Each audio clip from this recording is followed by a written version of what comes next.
Divisional bureau chief Malik Nadeem की report के मुताबिक रुख करते हैं रावलपिंडी का मासूम अरमान के चेहरे पर कई सवाल हैं। महबूब नामी शख्स जो फौज में मुलाजिम थे, नशे की लानत में मुब्तला होकर आज अपनी मासूम बच्चे जिसका नाम अरमान है उसके साथ बेआसरा बेयारो मददगार में सरियाल रोड से मुल्हका एक ग्राउंड में अपनी जिंदगी के दिन गुजार रहा है। मासूम बच्चा अरमान बाप की वजह से जिसके सारे अरमान और ख्वाब चकनाचूर हो चुके हैं, आज वो एक मासूम फूल है। मंशियात बेचने वाले सौदागरों बाप की वजह से आज ये बच्चा दर बदर की ठोकरें खा रहा है।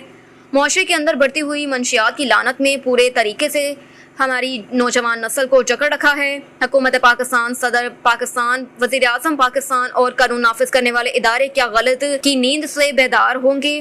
आज इस मासूम बच्चे अरमान को देखकर मेरा दिल दहल उठा है। मुआशरे के तमाम जिम्मेदार लोग अपना किरदार निभाने की बजाय गफलत की नींद में मुब्तला हो चुके हैं। पूरे मुआशरे में मंशियात का नासूर तेजी से फैल रहा है।